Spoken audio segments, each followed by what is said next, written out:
And happy Friday, everyone. My name is meteorologist Heather Kay, and it's time for our daily hail forecast, sponsored as always by See-Through Group, Merlin Law Group, American Contractor Show, as well as Atlas Roofing. Thank you guys for sponsoring our videos. So we did make a 4-star hail map in the state of Texas yesterday, so we're going to recap the areas that were impacted by those storms.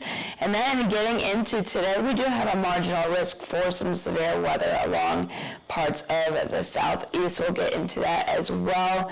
And then getting into the next few days and into the beginning of next week, it looks like we may start to get into a more active pattern, so we'll talk about that as well. So here are yesterday's storm reports. We had a few just scattered reports here in parts of the mountain regions, but the main action here was in the state of Texas. We had some just to the west of Dallas and north of San Angelo, and really here in the San Antonio and Houston areas, that's where we had the majority of those hail reports, as well as some wind reports here. So again, we did make a 4-star hail map. The map name, if I get out of the way here, is called San Antonio, Jersey Village, Plum Grove, Texas. The largest hail got up to 2.5 inches in diameter, and the amount of homes impacted by quarter-size hail or larger was just over 239,000 homes. If you would like some more information, if you would like a demo of how everything works with what we have with not just that map, but everything else, there is a demo that you can scan above, and yeah, that's pretty much it for that. I'll go into more details later. It's kind of hard to talk about a demo.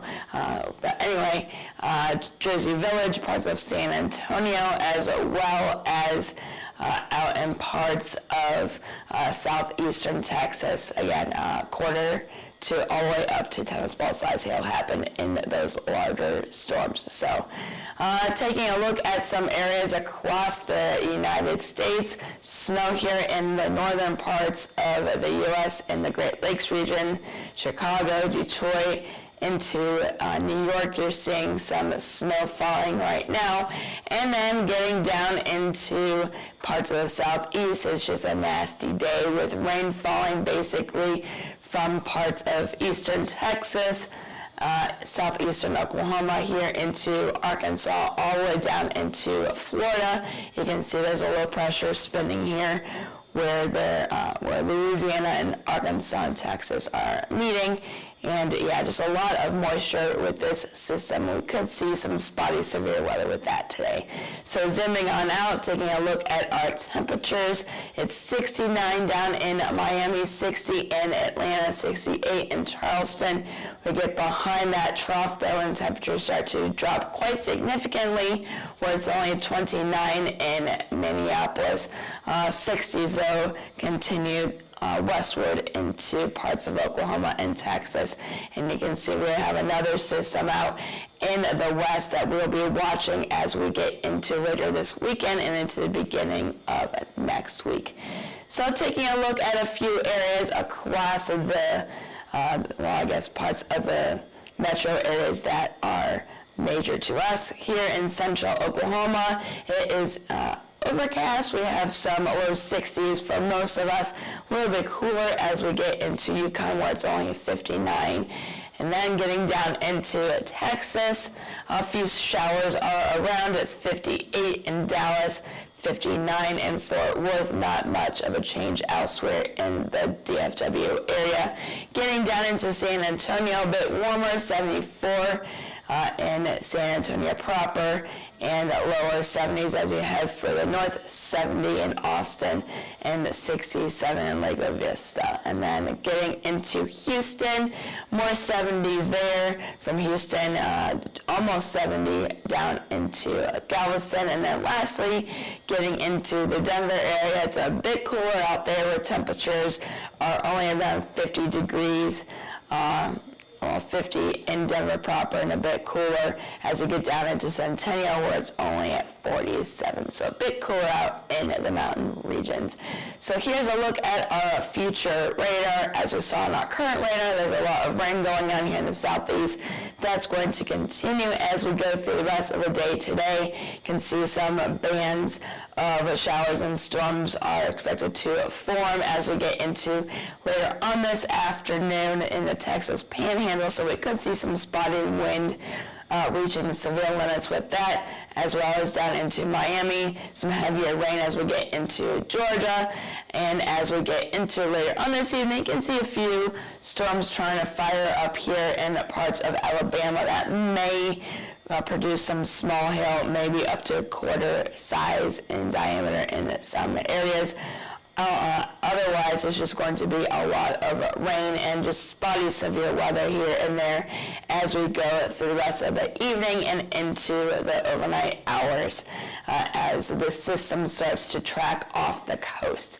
So in terms of hail size today, nothing really to write home about unless you like some quarters, but some quarters are possible from Fort Lauderdale down to Miami, as well as into parts of Alabama and Mississippi, maybe as far west as New Orleans with that low pressure system.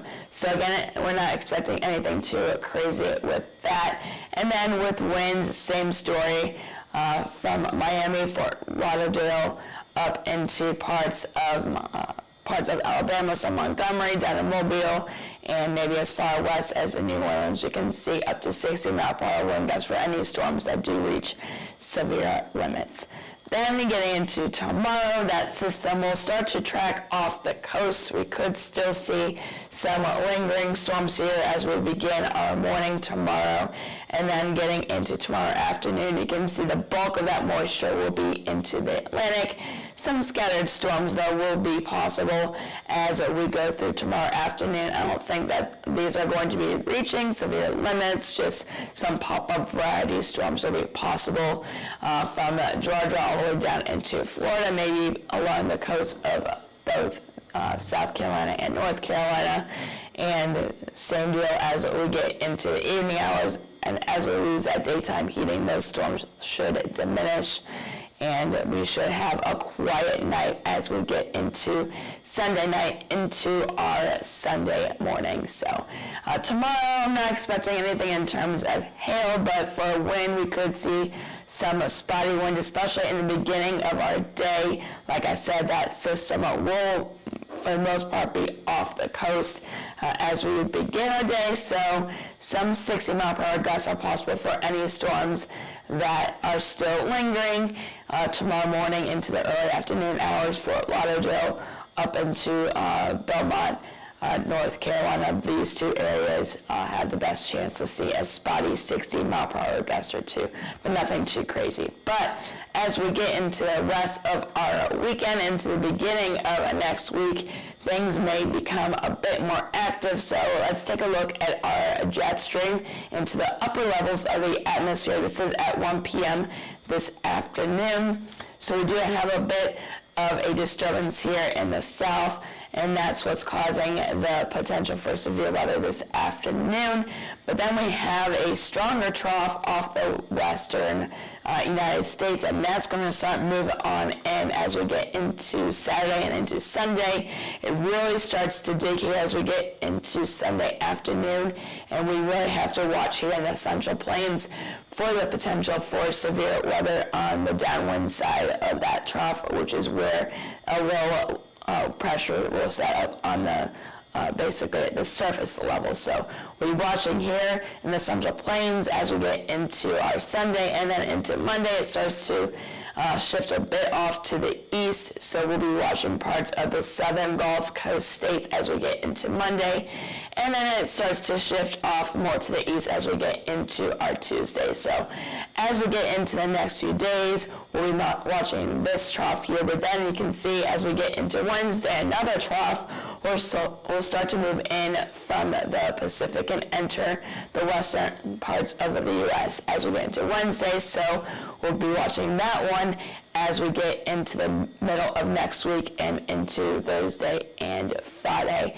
So it could potentially be a busy week next week, but just looking at Sunday and into Monday here, Sunday, Wichita down here in Oklahoma City, maybe as far east as Dallas. I think most of it will be to the west of Dallas, but the chances are not zero here in the DFW area. So we'll be watching this region very carefully as we get into Sunday, and then into Monday, that area will shift off to the east to include parts of eastern Texas, most of Louisiana, maybe New Orleans, Jackson, Mississippi, parts of southern Arkansas as well. So, and beyond that, there will most likely be other chances, but it's a bit far out.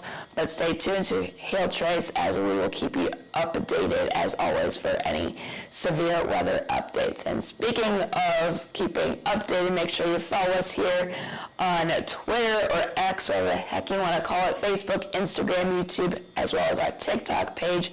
Make sure you hit See First on Facebook so you don't miss any live videos. If you have any questions or concerns, you can call us at 855-334-4245. You can email us at info@hailtrace.com. Check out our website at www.hailtrace.com. And then we also have a demo that you can do. Just scan that QR code above and you can set up with a demo to learn more about us and our products. But that is all I have for you today. Make sure, as always, that you stay tuned to any updates. But for now, I'm meteorologist Heather K. Hope you all have a great Friday and a great rest of the weekend.